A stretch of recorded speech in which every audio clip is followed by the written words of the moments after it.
Budidaya Online, Bab ke-54. Setelah sarapan selesai dan Yuan kembali ke kamarnya, dia bertanya pada Xiao Hua, apa itu senjata jiwa? Senjata jiwa seperti namanya, senjata yang mengandung jiwa, memungkinkannya memiliki kesadarannya sendiri. Mereka adalah harta yang sangat langka bahkan di alam yang lebih tinggi dengan potensi yang hampir tak terbatas. Dan karena keunikannya, mereka tidak memiliki grade khusus seperti senjata biasa. Sangat mengejutkan bahwa keluarga Luo akan memiliki sesuatu seperti ini. Xiao Hua menjelaskan padanya. Senjata dengan jiwa, jadi ada seseorang di dalam senjata itu. Bagaimana hal tersebut bisa terjadi? Yuan bertanya. Masih bingung dengan konsepnya. Itu tidak benar, Saudara Yuan. Tidak ada orang di dalam senjata. Istilah jiwa sebenarnya tidak berarti ada seseorang di dalam senjata. Itu hanya senjata dengan kesadaran yang cukup untuk memilih master mereka. Oh, jadi aku tidak bisa berbicara dengannya, Yuan berkata dengan ekspresi sedikit kecewa. Mungkin juga tidak demikian, Saudara Yuan. Karena senjata jiwa pada dasarnya adalah senjata hidup yang tumbuh lebih kuat dengan tuannya. Ada kemungkinan jiwanya dapat berevolusi di masa depan, memungkinkannya untuk berbicara. Senjata jiwa bisa tumbuh lebih kuat. Tidak heran mengapa Anda mengatakan itu memiliki potensi yang tidak terbatas. Petik 2. Xiao Hua mengangguk dan berkata, namun, agar bisa tumbuh, Saudara Yuan harus bisa menggunakannya terlebih dahulu. Dan senjata jiwa tidak mudah dikendalikan. Karena terlepas dari basis kultivasi Anda, jika senjata jiwa tidak mengenali Anda sebagai tuannya, itu tidak akan berbeda dari senjata biasa, bahkan mungkin lebih buruk. Yuan mengangguk. Dia kemudian mengambil belati hitam yang indah dan menatapnya dengan wajah memesona. Jurang berbintang. Tingkat 0. Peringkat senjata jiwa. Tingkat pertumbuhan sangat lambat. Persyaratan. Deskripsi. Belati yang indah dengan asal yang tidak diketahui. Tampaknya mengandung semestanya sendiri di dalam bilahnya. Bagaimana saya membuatnya mengenali saya? Yuan bertanya padanya beberapa saat kemudian. Saudara Yuan dapat mencoba memberi makan darahmu untuk melihat apakah itu akan mengenalimu atau tidak. Xiao Hua menyarankan. Beri makan darahku. Berapa banyak darah? Beberapa tetes sudah cukup, katanya. Yuan mengangguk dan mengambil napas dalam-dalam sebelum menusuk jarinya dengan ujung steri abis, memberinya beberapa tetes darahnya sendiri. Saat darah Yuan menyentuh belati, darahnya meresap ke dalam bilah belati. Dan Yuan bisa melihat darahnya diserap oleh bintang-bintang yang berkelap-kelip di dalam bilahnya. Beberapa detik kemudian, belati itu mulai bergetar. Apa yang terjadi? Xiao Hua, Yuan bertanya padanya dengan ekspresi gugup.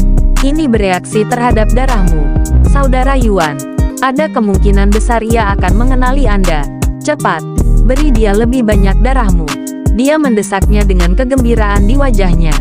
Yuan mengangguk dan memeras beberapa tetes darah lagi ke belati yang bergetar. Saat belati menyerap lebih banyak darah Yuan, getarannya semakin kuat, dan belati itu sendiri bahkan mulai memanas. Ini membakar saya. Yuan menjatuhkan belati ketika menjadi sangat panas untuk dipegang. Namun, seolah-olah gravitasi berhenti bekerja. Steri abis tidak jatuh ke lantai dan tetap melayang di depan Yuan. Setelah menghabiskan beberapa saat tergantung di udara, steri abis akhirnya berhenti gemetar. Cobalah menyentuhnya, Saudara Yuan. Xiao Hua tiba-tiba berkata padanya. Yuan mengangguk dan meraih belati. Setelah menusuknya beberapa kali untuk memastikan tidak panas, Yuan meraih belati itu. Selamat, kamu telah diakui oleh steri abis sebagai master barunya. Anda telah memperoleh gelar Master Senjata Jiwa. Aku berhasil. Xiao Hua, ia mengenali saya sebagai guru barunya. Merasakan semacam hubungan dengan belati, Yuan berkata padanya dengan gembira sesudahnya. Xiao Hua mengangguk sambil tersenyum. Senjata jiwa pasti mengenali potensi tak terbatas Saudara Yuan. Bagaimana saya membuatnya tumbuh lebih kuat? Dia bertanya padanya. Senjata jiwa secara alami akan tumbuh kuat dengan tuan. Jadi selama Saudara Yuan terus tumbuh lebih kuat, begitu juga senjata jiwa. Padahal, jika kamu ingin membuatnya tumbuh lebih cepat, kamu bisa berburu monster dengan senjata jiwa sehingga bisa menyerap darah mereka dan tumbuh lebih kuat dengan cara itu. Tapi saya tidak tahu teknik belati selain teknik 1000 pisau. Dan itu untuk memasak, katanya. Bahkan teknik yang tampaknya tidak bersalah dan tidak berguna seperti teknik memasak bisa menjadi mematikan dalam pertempuran jika digunakan dengan benar, Saudara Yuan.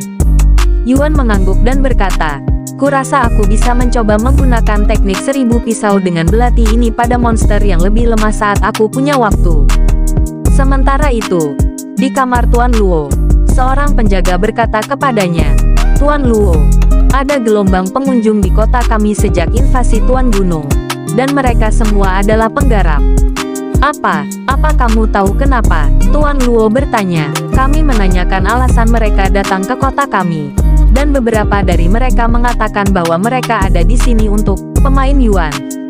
Apakah yang mereka maksud adalah Yuan Taois?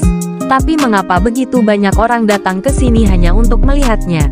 Tuan Luo merenung dengan keras. Kami juga telah menanyakan pertanyaan itu kepada mereka. Tetapi mereka tidak memberi kami alasan bagus.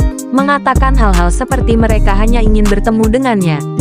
Lord Luo menganggukkan kepalanya dan berkata kepada penjaga beberapa saat kemudian, beritahu Taois Yuan tentang situasinya. Karena orang-orang ini datang ke sini untuknya.